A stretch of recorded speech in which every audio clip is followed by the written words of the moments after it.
welcome to today's video. Today we are going to be taking a look inside my medicine cabinet for my reptiles, because I have a lot of common things that every reptile keeper should have, but I have some things that maybe you've never heard of, and I'm still learning new things as I'm keeping reptiles. So I feel like it would be a good idea to share some of these things that might be a good idea to have on hand when keeping reptiles. So we're gonna go ahead and take a look. I'm keeping all of my stuff in a Deluxe stacking spacer, which is like the perfect little cabinet, because this stuff isn't very aesthetically pleasing if you were to just see it in your reptile room. So luckily I can just hide it within my Deluxe stacking spacer, because then it just looks nice, and then you have everything where it needs to be and it looks good, which is ideal. So we're gonna go ahead in my Deluxe stacking spacer and take a look at my little medicine cabinet for all of my reptile keeping needs. So this right here is my Deluxe stacking spacer. I also have another one right below Bowie's enclosure. So something to keep in mind with these is that they don't have a bottom. So right now the bottom of this one is this enclosure. They're made like this. Sorry, that's so loud. They're made like this on purpose because they're made for people that want to stack their Zen habitats enclosures. And if they have lighting like that, you obviously can't put an enclosure on top of that. So using the Deluxe stacking spacer allows you to conceal the lighting and then continue stacking on top. But it also works as a little medicine cabinet or just a place to keep all of your junk, because I use this one. Look at all this. There's so much stuff. And you can see it's on carpet because, again, there's no bottom. It's to allow ventilation to the enclosure below it when you're stacking these. So that's just something to be aware of. But we're going to go ahead and take a look at the stuff I have in here, because all of it is basically functioning as a medicine cabinet for my reptiles. So let's take a look. So we're going to go ahead and take a look. I just took everything out so that way you guys can see everything. So the first things are going to be very obvious. You have obviously seen these things before and you're most likely keeping them yourselves. But I keep all of my tongs in there. I have two different sizes. This is the big Bowie feeder one because Bowie is scary when I feed her.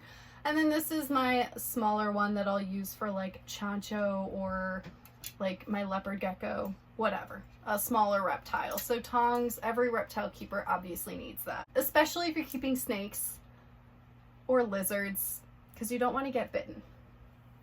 And I also keep my snake hook. This I sometimes have to use for Metamora if I have to take her out, only if she's like on the floor, which she does sometimes after shedding, which is strange, but she doesn't do it very often. But when she does do that, I will use the snake hook to pick her up.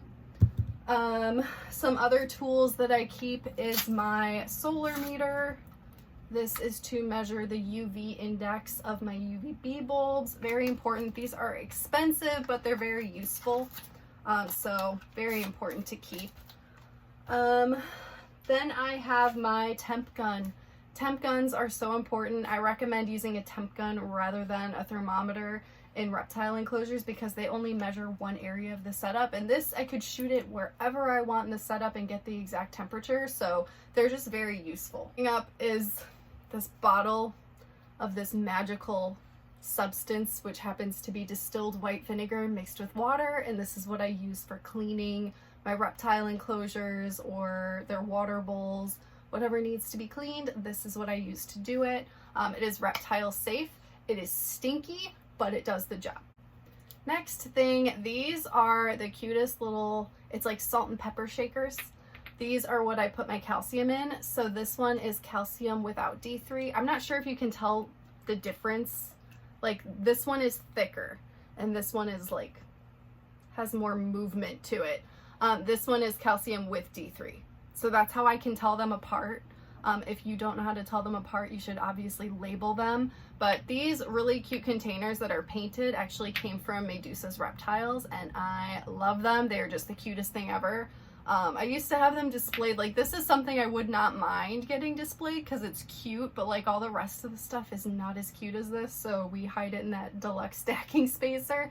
But every reptile keeper should be keeping these things. Obviously, if you have a reptile that is has like a full UVB spectrum lighting, they should be getting calcium without D3 most of the time.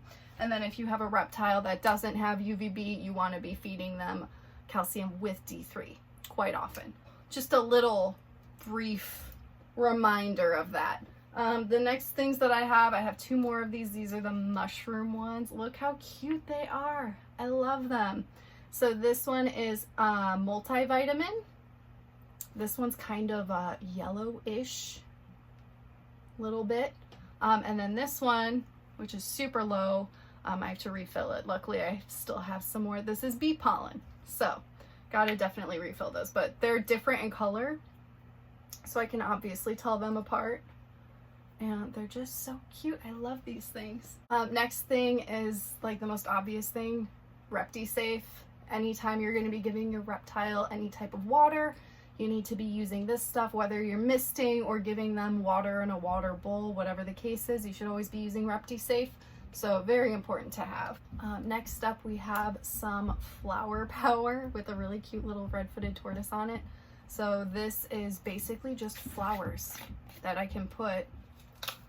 I don't want to make a mess. Can you guys see that? The lighting is like so ridiculous. I will be blinded if I go in the sun like this, so I'm like trying to find little patches of shade. But this is flour that you could put on top of your tortoise's food. I also give it to Chancho, my blue tongue skink. You can also use this for bearded dragons. So yeah, very cool. Now we're gonna be getting into more like, you know what? I do have one more thing before we get into like medicine type things. So this is dragon wash. I used to use this for my bearded dragon. It has a lavender scent.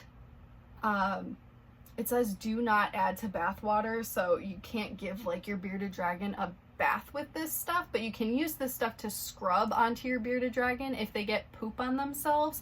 This is a really good thing to use to clean and get that off. They'll smell much better. You just can't give them like a human bath. You have to scrub them with this and then rinse it off of them immediately, if that makes any sense, because you don't want your beardy basically consuming this if it's in a bath. Like, that would not be good. We don't want that. So, but if you want something to clean poop off of your reptile, this stuff works wonders. You know what? I lied. We have another thing before we get into medicine. I have Repashy, obviously. So this is like a little feeder for my crickets. Yeah, just for more nutrients to gut load them before feeding them off. I like to use this as well as like greens and vegetables and fruits. So this is just a little thing to add to it. Now we can get into like medicine and things I've had to deal with. So the first one that I think is important for any reptile keeper to have is Veterin Plus. I got this on Chewy. I'm not sure if they still have it. There's a really cute chameleon on there. So this is really good. It's basically like a neosporin. So if you have any type of open injury on your reptile and they're bleeding or they have a burn, this is something that you can use to keep the wound clean and to avoid infection, and it will help it heal. So this is very, very nice. I also like that it's a spray, because sometimes when you have a reptile that is injured, or even if it's just a reptile that doesn't like being handled, putting like a cream on it or something can be difficult. So it's nice that it's just a spray, so you could just spray it on your reptile. So I think that this is important. This is something that every reptile keeper should have in their medicine cabinet. Next up is something that I bought that I don't really use. I'm sure you guys have tried this out. It's PreventaM. I got this when Chancho had mites, and honestly, I don't think I liked this. It says that it kills mites. I don't even remember how you use this. I think you spray it in your enclosure, but the issue is that this is like toxic. Don't really like that. Don't want to be using toxic things. I'm sure it's okay. I'm not recommending this. When I had mites, I think that the best thing to do is just clean out the entire enclosure, throw out all the substrate, quarantine your reptile, and give olive oil baths, because the olive oil will suffocate all of those mites. You can get it off of your reptile. Just keep treating them that way. It's the most natural way to do it, rather than using chemicals. So just because that's chemicals, I don't use it. I just have it because I bought it because I was like, oh, maybe I'll use this, and I decided I didn't need it and I don't want to use it, and I don't want chemicals all around my setup. So that's just something I have in my medicine cabinet. Next thing I have is Worm Guard for control of internal worms and parasites. So this I got because I found out that Chancho, when he had his other mites, that he was not captive bred. And so I was worried he may have had some internal parasites. Obviously, you can go to a vet and get that checked out, and they can take a fecal sample, which is, if you don't know what that is, it's poop.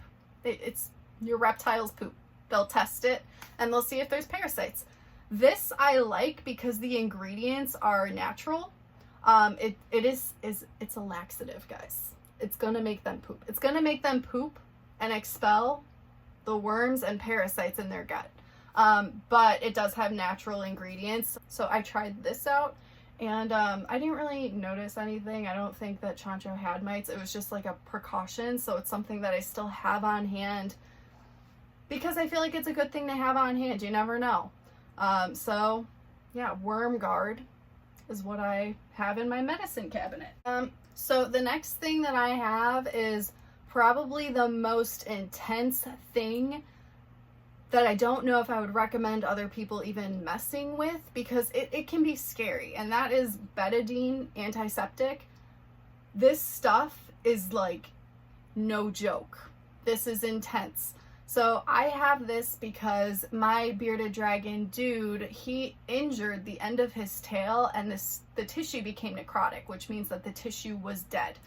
The problem with that is that it was still attached to the rest of his tail, and necrotic tissue can basically continue to kill off good tissue, which can in turn make the rest of his tail die off.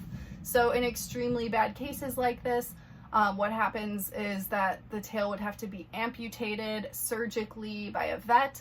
I tried doing this before we got to that point, and basically you have to use this stuff. It is so intense. I had to dilute it in water and soak his tail where it was just necrotic. You have to be very careful because this basically kills all tissue. That's why it's so scary. That's why I don't really want to recommend people messing around with this if they don't know what they're doing. But for that case, I soaked dude for I think a couple of weeks, just the necrotic tissue. Was very careful to make sure it wasn't getting his good tissue. And then eventually that dead part of the tail fell off, and then the good tissue that was still there was preserved and was safe. So it did work. It does the job, but this stuff is just very, very intense. So it's something to just be aware of. Obviously, if you have a really bad case of like necrotic tissue or anything like that with a reptile, you need to be seeing a vet. There is a chance that your vet might tell you to just do this process, so you'd have to learn about it. So it's something to be aware of. Hopefully you never have to deal with it, but this stuff just kind of scares me a little bit because it's so intense. But it did do a good job. Last but not least, we have something new to the mix. I noticed recently that Baloo has this like tiny little white thing on his eyelid. I don't know what it is. I thought maybe it was skin tissue or something stuck shed. I was trying to remove it and he was trying to remove it. It's not coming off, so I don't know what it is exactly. I talked to Framscams and they recommend that I try Teramis. I think that's how it's pronounced.